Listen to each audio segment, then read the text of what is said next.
Would you like to jumpstart your leads with your ideal clients? We've got that and so much more today on this edition of the Inside BS Show. Hey now, I'm Nikki G. This is the Inside BS Show. We are again filming live here from the Design District in Global Furniture Group's space. It's a space in Miami for their showroom. It showcases all the furniture they provide for the office setting, healthcare, and other industries.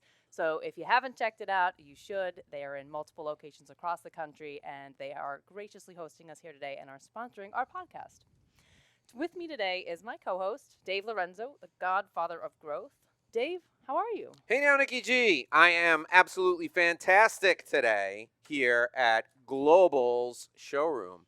So if you need some office furniture, this is the place to be. I wish I could show you how beautiful this place is. It is absolutely fantastic. We're going to put in the show notes how you can get to a Global Furniture showroom near you. We'll talk a little bit about them and what they do later on in the show.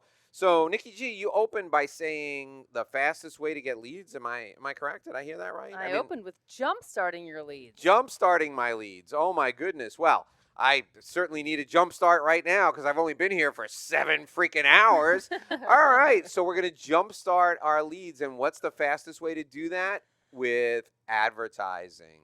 Who's our guest today, Nikki G? Our guest today is Paula Romo, and she can tell us all about jumpstarting our leads and so much more in the advertising space. Paula, good morning. It's such a pleasure to have you here with us. How are you? Thanks for having me here, Nicola and Dave. I really appreciate coming down to the podcast. This is wonderful. Plus, this location is absolutely stunning. Global Furniture is really just breathtaking. If you need any kind of furniture, this is the place to be. So thank you for having me. Let's start with how you got into digital advertising in the first place, right? What were you doing? You have an engineering background, so Yeah. how did you get into digital advertising, Paul? Sure. So actually, this is a little bit of a bootstrapping story. So our company Leadsmith has been around for 12 years. It's a husband and wife business, and we actually, after we got married, we kind of were like, we don't want to go back to our normal lives, so we took a nice vacation. We took like a year off to think, and we got back. My husband actually started a bit of marketing in general. So we started with affiliate marketing. And then we also, after we transitioned from affiliate marketing, email marketing, that kind of stuff, moved into crowdfunding space. And then really it was, from there, it was just a natural transition into paid advertising on platforms like Facebook and things like that. Because at the time, I'm talking like in 12 years, those were really the places to go. Now, my participation, he has an extensive marketing background. My participation was a bit different. I was always on the business side of the equation, a lot of business development, really understanding the market. And the truth is, at least for me personally, I've always really been interested in this sort of small to mid-cap business sizes where, if you think about it, small businesses are about 44% of U.S. GDP. And they represent about 46% of U.S. Private workforce. And I just always found that to be so empowering of a thought, because if you can help bring these amazing technologies that exist today that before would have been almost impossible for any business in the 50s to even approach, you can bring this technology and help people create their businesses, grow them. I mean, talk about innovation that's happening, things that are happening in the whole U.S. marketplace. And so that was really what drove me to bring it. So even as an engineer, you can bring all of these applications and really utilize them for that purpose. And I always found that to be kind of a calling for me. So here I am. So how did you decide what the business would look like? Okay, so like I said, as we were saying, really the way we started it was what kind of worked. At first, what was paying the bills, and things were changing, but technology has been evolving significantly in the last 12 years. I mean, you've gone from, the internet, like social media has really not been around, and the ability and capabilities that you have from a technology-wise perspective to see what you're putting with your ads and your purchases and all that stuff, plus there's a very technical component to paid advertising, and there's a very data-driven perspective. So those are skill sets that are very strong for both my husband and I. And so we naturally kind of found into that space, and it's just been the place that really fits well for us. Honestly, and then over time we kept seeing look, even though marketing is huge, as I say, you can compare it to lawyers where some do, probate, some do business. Well, marketing is a huge spectrum of different things. And so in some of those, You have a lot of kind of social influencer, PR. But when you're going into like paid advertising and things like that, it's a different type of skill set to understand. And it fit naturally to us and it feels great. And we enjoy it very much, honestly. It's quite exciting. So, and every day it's new. Technology evolves. I mean, just look at the news and you'll see different changes that are taking place. So let's start with the good about digital advertising. That's everything that you do online is trackable, it's measurable. So what you know what you're doing today and what it produces tomorrow, what it produces in 30 days, what it produces in 60 days, what it produces in 90 days.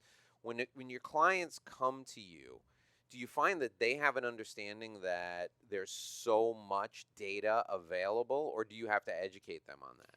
I would say you'd have to educate them on that. And surprisingly enough, because again, although this technology is new, it's not that new, but folks are they don't understand what it is. They confuse this whole concept around like what marketing is, where when you're going into paid advertising, you're going into a very specific effort. So some clients have an understanding. They've been doing it for a while. And some are interested in getting into it, but they don't really know how to assess it. So we start really by letting people know that the value of this, and I'll give like I always found this to be my story to explain this for anybody who's listening as business owners. So I made this analogy of a story to help people understand really how this whole thing of paid advertising works, right? So we have helped a business sell fruitcakes. They sold like $5 million a year in like the end of year, Christmas period of time. And so we were having dinner with family and we were telling what we did. We helped a company sell fruitcakes. And they're like, what? Like why would you sell fruitcakes? Who's interested in fruitcakes? Like what boring thing, blah, blah. But yet of the whole table, there was one person who was my cousin, who older, like 50-year-old woman who's really interested and said, hey, you know what? That's a great idea. I never even thought about the fruitcake. Like what a great thing. I can buy it online. And this would be a perfect gift. And now why? Because she's a target audience. She is somebody who's thinking about the end of year, who's thinking about, setting up for the holidays. And she was the person I wanted to find. The rest of the table was full of people who had no interest. Okay, they're not my audience. And so I always make this analogy because it's like you have to really understand your audience before you do anything. Then you have to understand that your product fits. Obviously, that offer makes sense. Like you're not going to charge thousands of dollars for the fruitcake. And then you have to put it in a message that like connects with them. So if you have those three components together, that's like, oh, this is a place for us to start. And so what social media does is that it allows you to basically find all of those 50-year-old cousins in all of the town and all of the US and not have to go to every single door to ask that question, right? And so that's what's so powerful about it. It's not like you just throw it out there and see what sticks. And I think a lot of times people think that it's just, I just put something out there and I throw it out there and they actually expect amazing results with very little effort. But that's probably the biggest misconception. It's not. It's there's a very kind of specific science to it. It's such a great analogy with the fruitcakes. It's how do we find those fruitcake purchasers in the marketplace with advertising? And you hit on something specific that I really want you to expand on a little bit more, is having that right messaging for that person. So a lot of people come to you and they have a message or they don't. Like, how do you help them figure out what's going to be the right message before we start going down this path? Sure. So, and I would say, interestingly enough, a lot of times business owners, they don't actually have the right message. They have a perception that they're like, you just put that person in front of me and I'll sell it. But the reality is a lot of them don't. I'd say probably like 40% of them have a solid, like, yeah, this is what I want. This is what I'm looking for, super targeted. And then the others don't. And so depending to what degree we can assist in that process, because the only way you're going to figure it out is by testing the message. So you can test the message online, but it may cost you, right? Or you can do other mechanisms by which we can do. Now, obviously, if it's a certain type of product or an industry that we may have a lot of knowledge around, it might be easier because we can guide them a bit on that message. But for the most part, the business owner really has to understand what they're selling. And we tell them, like, if you're not ready, don't start with paid advertising because you're spending money in advance. It's better for you to try it. You could do organic posting, start doing things in a way that helps you understand that message, see what resonates, try it in your networks, try it in different ways, but don't, if you don't have that message, don't. Now, if you're ready or you have a solid idea around where it needs to be and you need to tweak the message just slightly, That's where testing begins at a paid advertising perspective, right? Because then you could say, oh, well, we tried these 2 or 3 variations. We start seeing which one works of those variations, and then we start to see which one's the winner. And then based on the winner, you kind of double down on it, and you make adjustments according to it and things like that. Okay, so the right messaging, and then what else makes someone a good candidate for paid advertising? Well, the other thing is really to know the audience, right? They have to understand who are they selling to. Like in my example of the fruitcake, it was a 50-year-old woman who's the person probably in charge of end of year kind of events, right?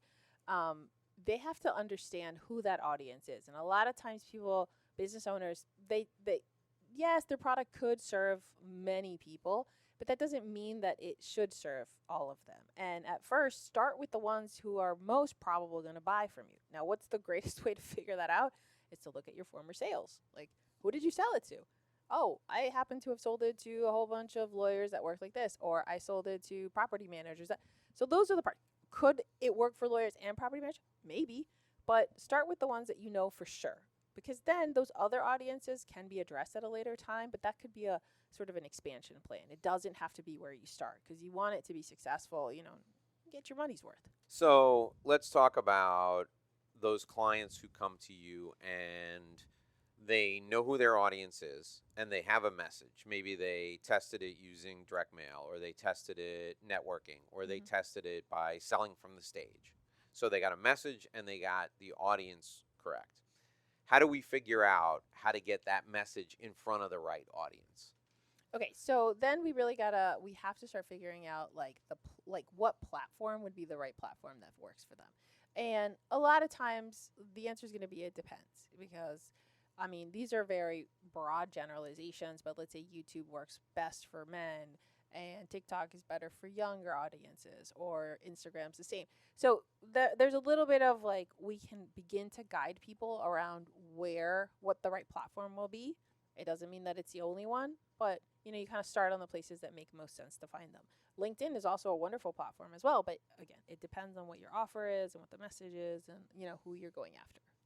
How do they determine what their budget should be? Because this is a question that I get a lot. I love advertising. I especially love digital advertising because of the trackability. And the way I look at it, eventually, if you're working with the right people, you're going to get it figured out. It's just a matter of whether you figure it out in 3 months or 6 months or a year. Correct. Right? So eventually, because of the data, you're going to get it figured out. So what's a reasonable budget to start for a local advertising campaign to target a local market? The ideal scenario, the ideal situation is for a business owner to really understand what's called the customer lifetime value, right? So it's not just okay, I sold this one action, okay, but it could be that for example, it's an insurance company. So you're going to buy a premium 1 year, but they're probably going to stay with you at least 3 years, maybe longer, right? Maybe shorter, but on average, they say 3. So now oh, well, it's worth it for me to make an investment. So I want to compare that to the cost to acquire the customer. And that's really where the math starts. It's a math equation here, but you start to think, okay, well, if the cost to acquire the customer is less than the lifetime value, and I can fund that, that it makes sense from a cash flow perspective, then yeah.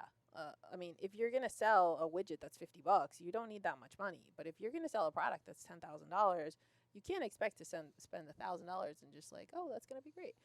There is a relationship between the lifetime value of the customer, and you have to kind of be ready to understand that kind of investment. Less than that, people I think have really misaligned expectations around what they can achieve, and how long it's going to take, and how much testing, even when you have the right message, even when you have the right audience, even when you have all those pieces, there's still consistent testing that will take place. So it's not going to be in 1 month you're going to get $1 million return. No, it's going to take a little bit of time. So we always tell people really make that consideration around what the lifetime value is more than anything. So as you're starting out, your cost to acquire the customer may be equal to your lifetime value, but eventually, because the programming gets better, the cost to acquire the customer tends to go down, and the lifetime value of the customer, if it just stays the same, you're making money and you're getting a return on your investment in month 3 or month 4. The idea is to get the return on investment as quickly as possible. Correct. And also keep in mind, like you might have a cross sell that takes place. So they were a customer for, your property, but now you're adding it on to, I don't know, your vehicles as well or something like that. So that's why you have to understand that from that perspective. But ultimately, the idea is if it costs me less than how much money I make for this customer, and I can pay for that. Now, in some cases, it might be a little bit less in like the first month. Great, that's ideal. And the more we work on it, the more we test, the more we change the message, the creative, all these things over time, that number is going to continue to go down, right? And the more that you can upsell that offer or make the right bundle that makes sense, or all those other pieces, you're going to make, you're going to have a bigger difference, and it's going to be more lucrative for the endeavor. But you have to start with that idea. And I've had the benefit of seeing some of the graphs. So the graphs of that you've done, which I appreciate because I'm such a data-driven person, that I want to describe this for our audience. So, I like the way that you frame this in that you're not just thinking about I'm paying for advertising. You are thinking about what does it cost me to acquire my client, and then what is my investment going to be so that I make a return on that. So Correct. I'm paying less to get each customer. And that can take a different amount of time depending upon the client, the industry, right? So what does that process look like as you're going through that? Because I want to make sure folks appreciate that and kind of have a little patience with it. Yeah, for sure. So I'll give you an example. We've been working with a legal firm, and at the beginning, it would cost them like $300 to get a lead, right? But by the end of 6 months, we were basically at $40 to acquire a lead. A lead to a customer, that's a conversion process that's really falls outside of usually what digital marketing does. That's more on the sales process of the company. But if you think about it, in 8 months, I mean, you were able to go down almost, well, it's like 12%, like 90%. You were able to reduce it about 90%, 85, whatever, around there. But that's pretty significant. And all that was doing was testing the message, figuring it out, keep adjusting. So I think one of the number one kind of misconceptions, again, that business owners have is really to think about this as how long this is going to take, how much testing is necessary. And they think of marketing as an expense instead of thinking about this effort as an actual investment for a return. Like anything. I mean, you're going to invest in a property, an asset, whatever. You don't think of it from that perspective. You have to really give some thought to, like, what is the outcome that I want out of it? It's not like, oh, I just spent $5,000, whatever. What did it bring to you, and did that make sense to what you wanted to achieve for that goal?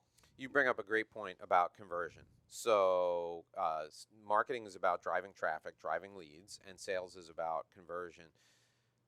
You want people to come to you after they've got their conversion process down, correct? You don't want them coming to you taking all of these leads that it costs a lot of money at the beginning to get, and then experimenting with conversion at that point. So they should be able to convert when they come to you. Yes. I mean, we always tell them our job as Leadsmith is to bring you high quality, highly qualified leads. That means you've told us, I want this person with these characteristics, with like this much revenue, whatever the cases are. And we're like, okay, here you go. But it's a lead. It's not a sale. Some people might say, oh, well, what about like when you do online shop? Well, okay, online shopping is a little bit of a different. We're talking about when there is a sales process involved.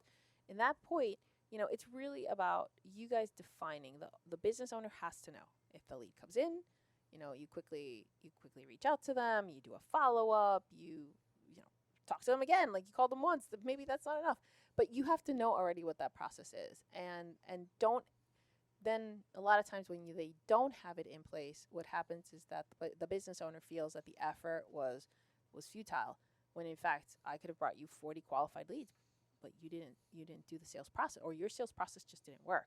So before you get to that point, you have to really feel like I am ready to receive 40 qualified leads. Can I really close them?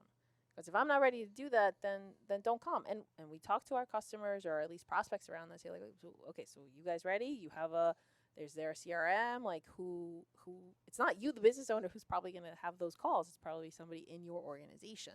So is that in place? Yes. Okay, great. And if it's not, then we're like, look, you really need to address this, because we've had that issue multiple times. And so now we know it as a thing that we review in advance. Right. So one other point you mentioned was about really getting leads, right? So I want to focus on that for a moment because a lot of this is about getting like a broad amount of leads beyond what you could possibly do on your own, beyond going to networking events, for Correct. example, beyond specific targeted email messaging you're sending out to different customers. So talk to us about that because I think that's a point that I really want you to emphasize.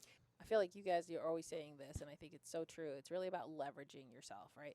Because there's only so many hours of the day, right? We only have 24 hours. Somewhere we got to sleep, somewhere we got to drive, we got to work, all of these things, right? So if you want to grow your business, and or maybe you want to remove yourself slightly from some of that networking event, whatever, you have to think about creating a system that's actually going to drive the leads to you so that you're ready to capture it. And then you'll have a sales process. Why this is super valuable? Well, one, as a business owner, it's nice not to have that reliance that it's only you who are driving the money. But two, if someday you wanted to sell your business, now you have a whole system. That system is worth, it's established. So as an engineer, as an industrial engineer, I can tell you, having those systems in place, I mean, that's just an amazing asset that anybody else who's thinking about buying your business is going to say, yeah, for sure. Because the business owner leaves, I still got this process that's working. I still got leads coming in regularly. Great.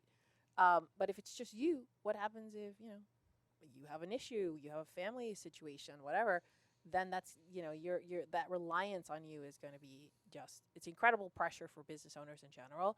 And I think that they need to begin to think about that. Like, I need to be able to get myself out of this in a certain way. How do I do that?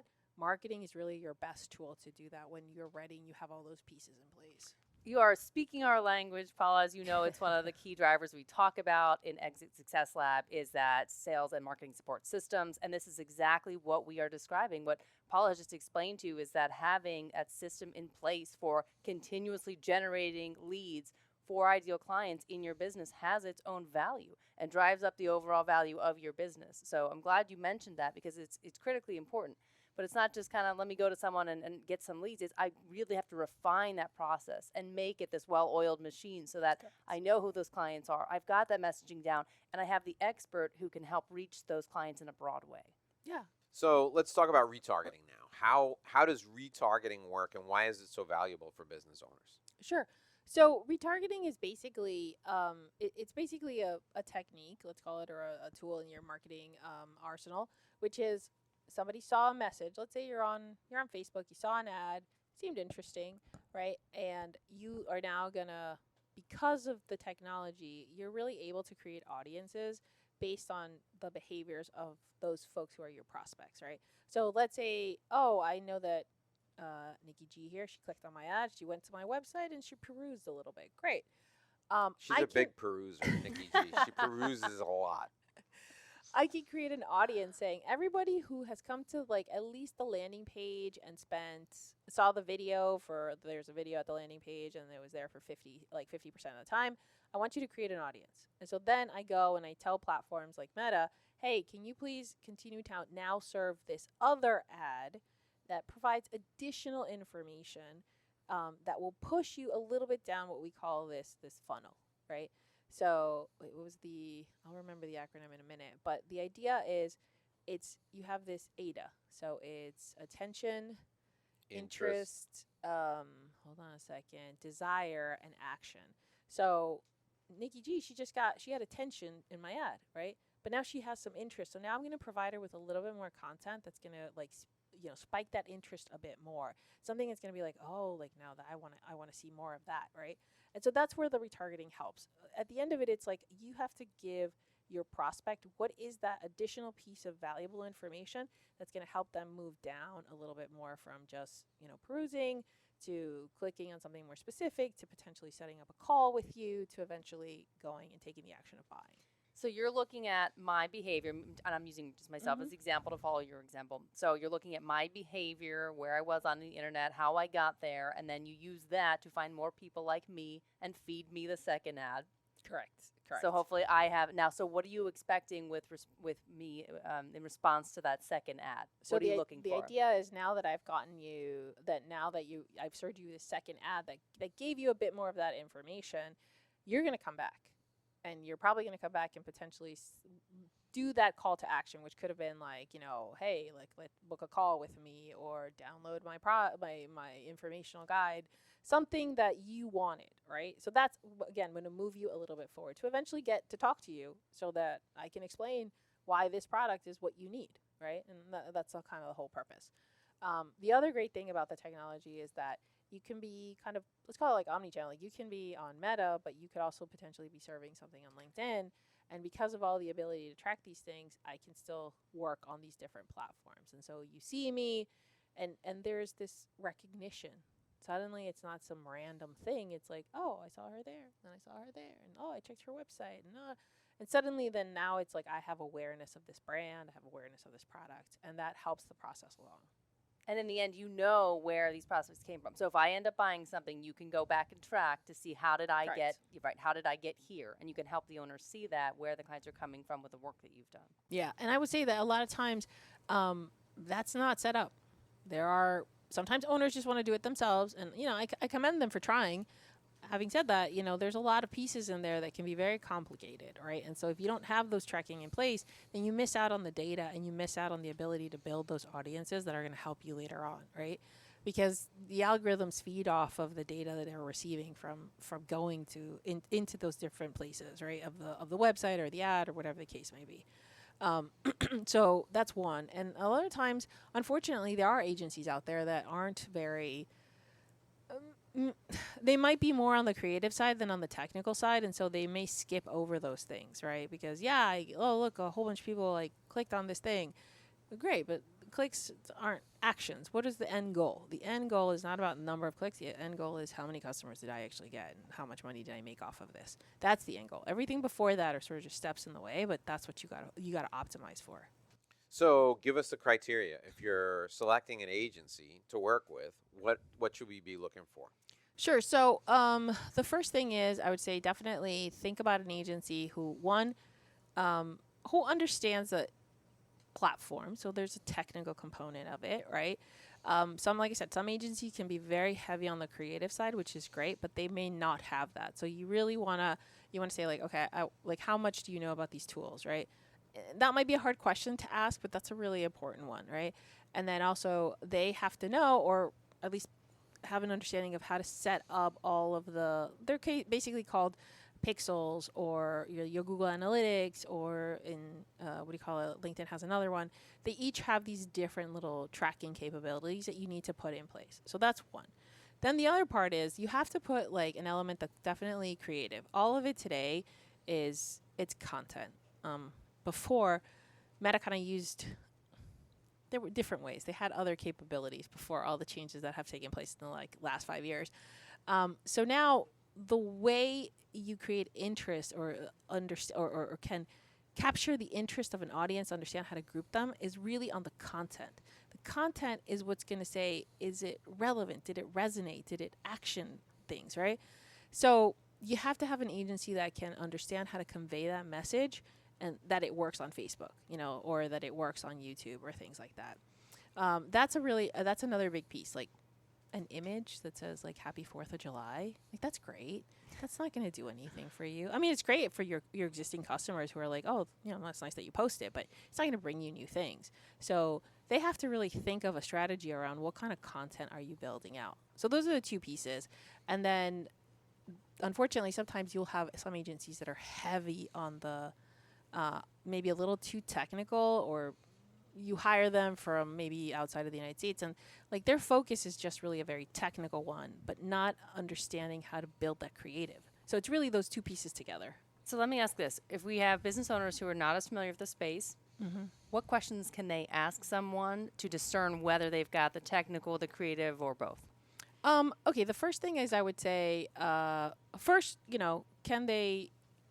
it would be good to see some examples of prior work that they've been doing with companies, with other customers. Like, it doesn't have to be necessarily just in their space. I mean, it's probably fine that it's good. I wouldn't rule out that you couldn't work across different industries, but it's an agency that you can see some of the work that they have been doing. The second piece is definitely to ask, like, is the data wind up yours? Because a lot of times what will happen is some agencies will they just put everything under kind of their tools, and then it becomes like a black box. You don't really know what's going on. And it could happen that tomorrow you're not happy, or maybe you just don't have the money for it right now, and they'll just keep that stuff. We don't think that's right. I mean, honestly, that's you could call it stickiness, but I think that's just really messed up because, as a business owner, you should be able to retain all of that data.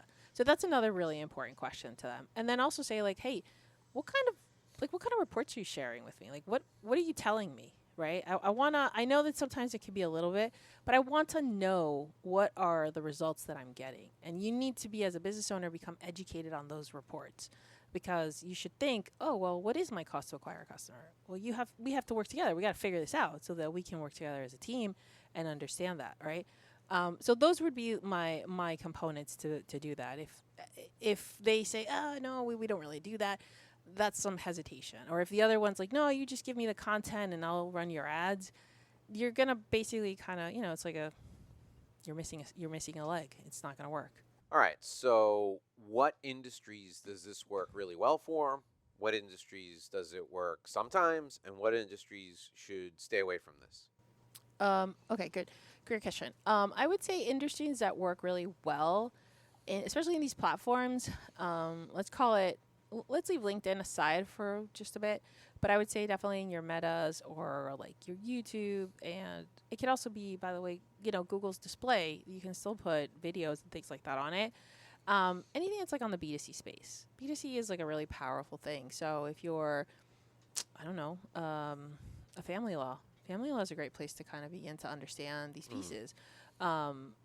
They don't know. I mean, think about it. Most people, especially in the legal space or anything that's some financial stuff, things like that, people just don't know. You don't really know what you're getting yourself into. So the more that you can put that content family on, law, insurance, probate, trust and estates, that sort of thing. But if you're in the, like, let's say even if you're in a trade space, like you're working to kind of find the folks to be like, why is my window better than that guy's window, right? Well, explain it. Like, oh, because we use this different type of technology. We're faster. We can do it better. We understand your things. Put testimonials, like that kind of stuff. So I would say definitely in those platforms, B2C is like the best thing. I mean, it's super easy.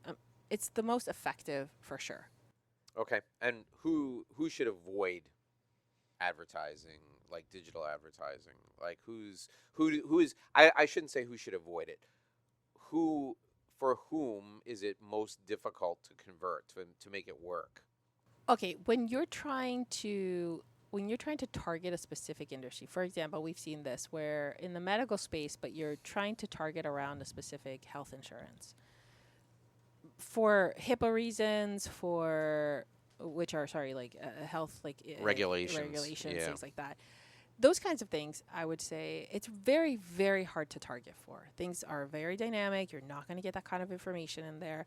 So we don't recommend it for that space. I'm not saying no to the whole medical industry, but I would say no to spaces like that. There are some things, obviously, that are regulated that these platforms will tell you right away, like, you just can't do that, And so you do have to follow those kind of code of ethic kind of things for sure.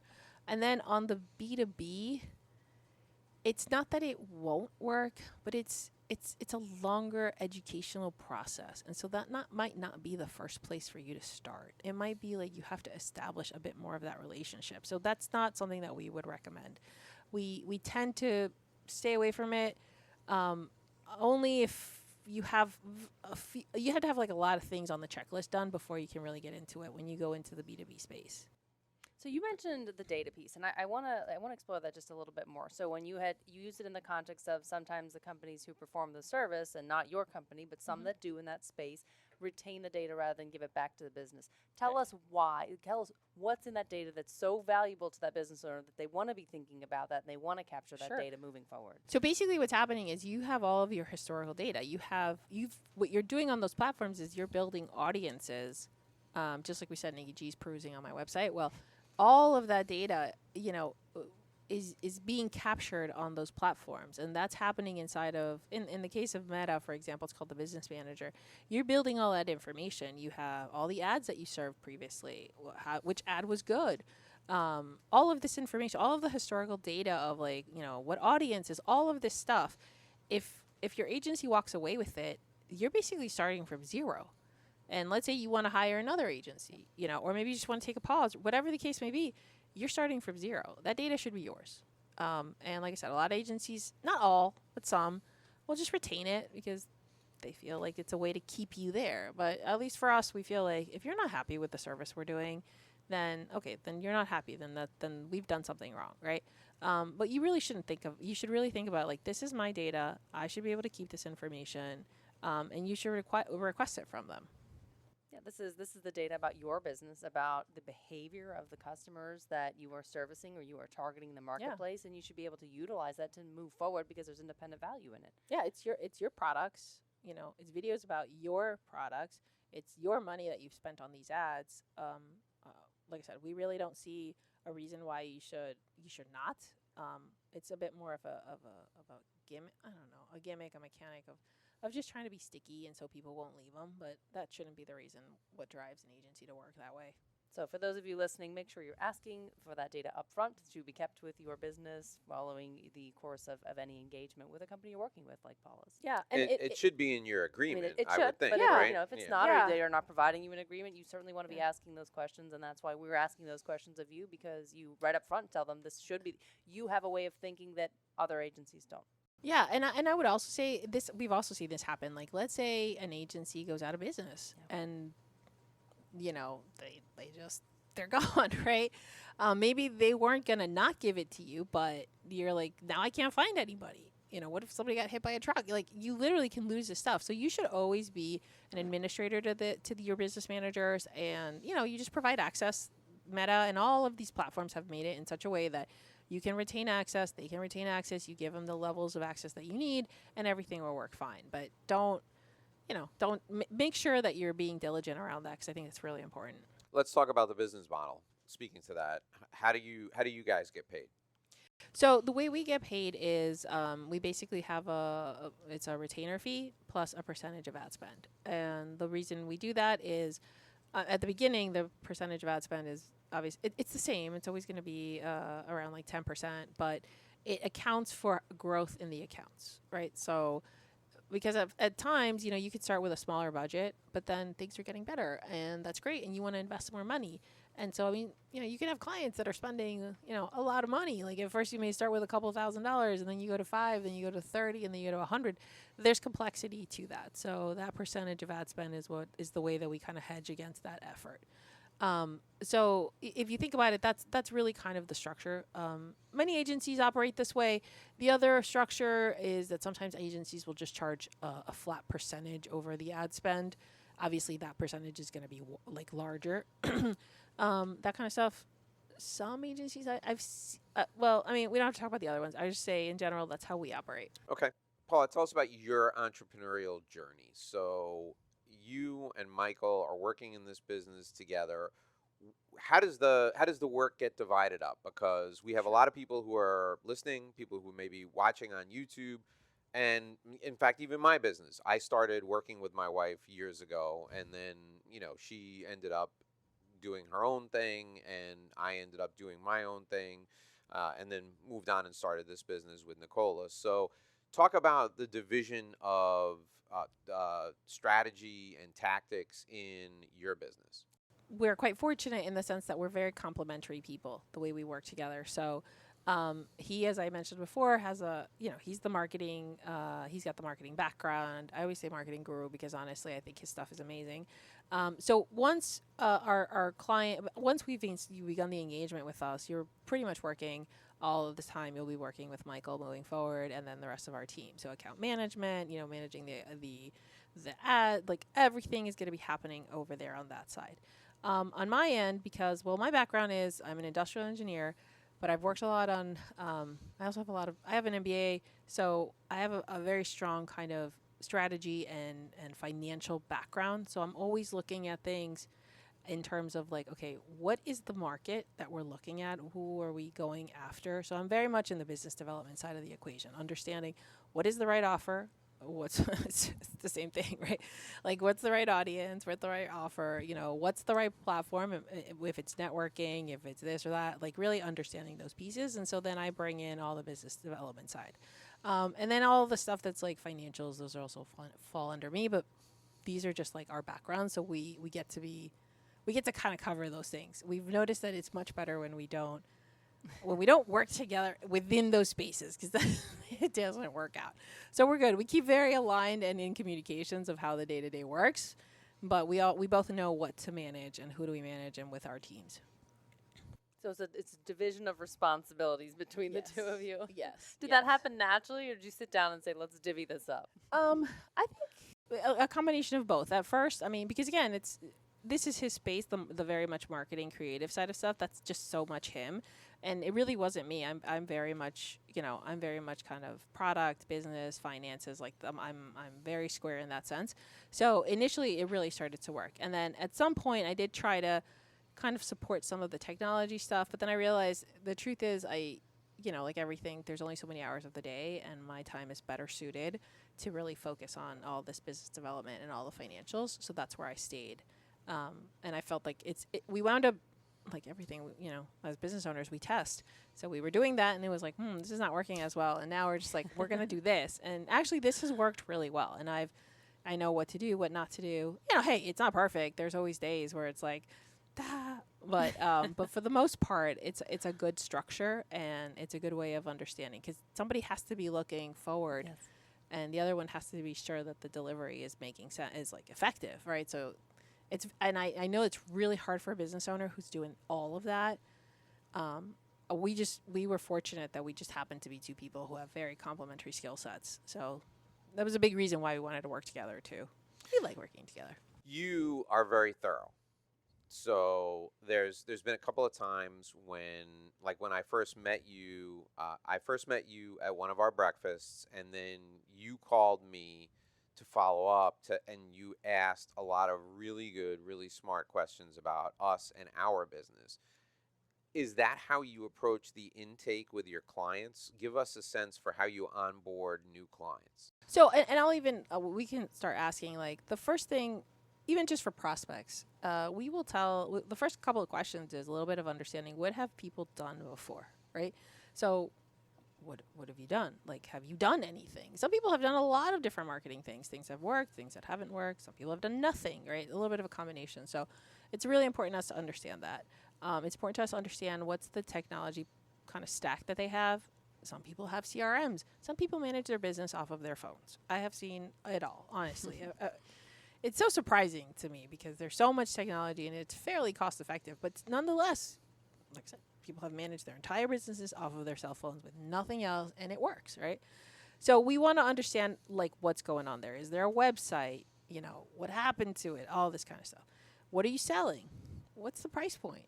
Have you actually sold this? Because sometimes folks have, expectations of what they think it could sell or things like that. So it's like, let's look into some real data. Like, how many of these units or services did you sell? What was the price point? Because we are trying to get that cost to acquire a customer, at least some estimates around what that's going to be and what that lifetime value is. So we're kind of in the back end, we're like doing the math to figure out, like, what is it going to take? Like, and based on some criteria, do we think it's feasible for you to enter into some advertising efforts, right?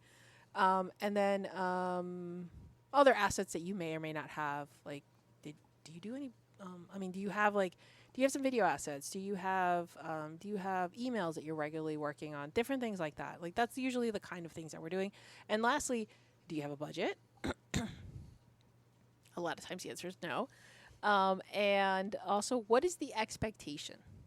Everybody, if I ask, what do you want? And they'll say, like, I want $1 million tomorrow. I'm like, well, yeah, but that's not going to work. So what is reasonable? Like, what do you feel like if you were to invest this, do you expect to get out of it? Right? And so then we start working. So we are very numbers. So we have these wonderful spreadsheets.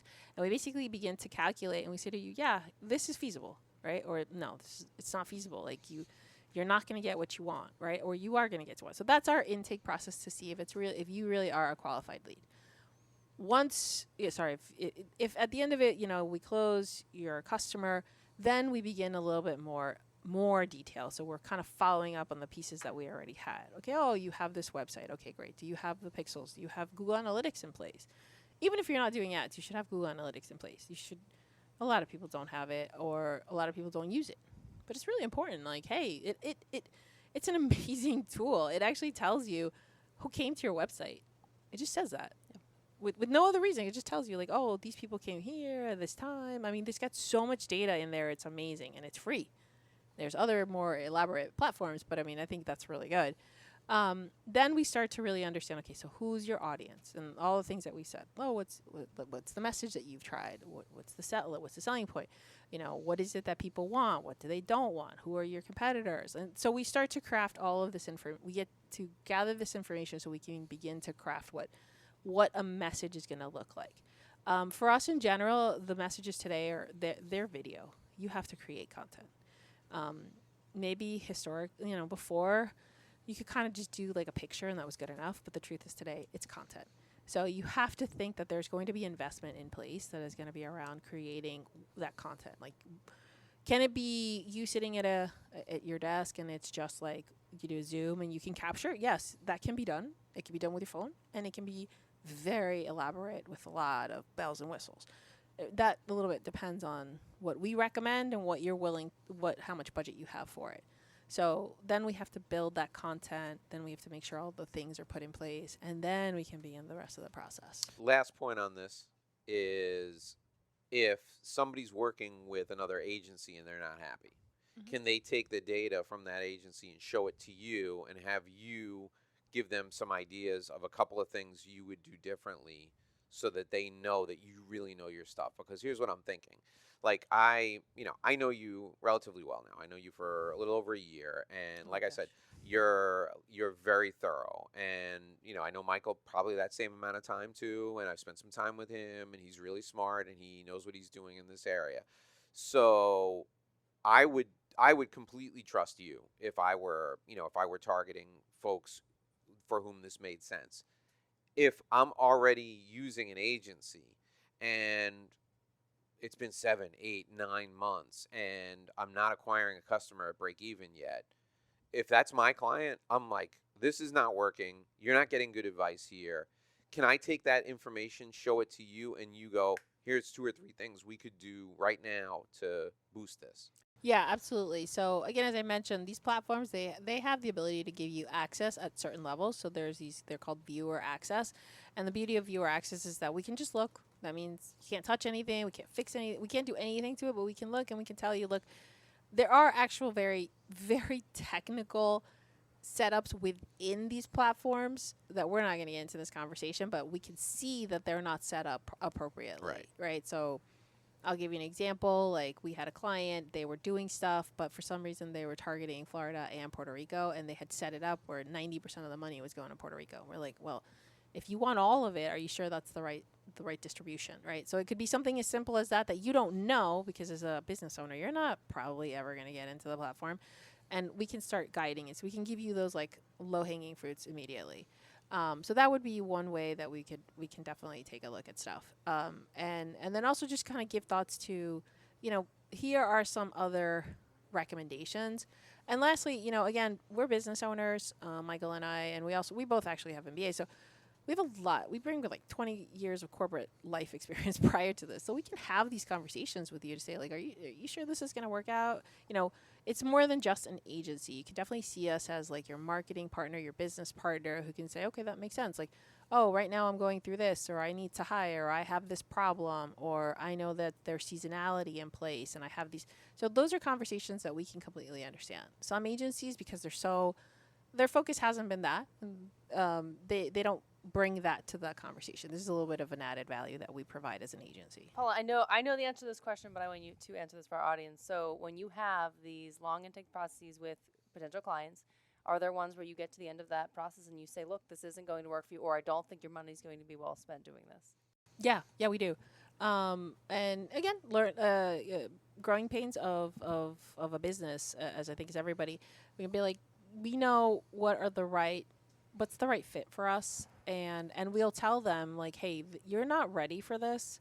You might be ready in a period of time, but here are some things that you could be doing. Like we talked about the message. You don't have the right message. You don't know.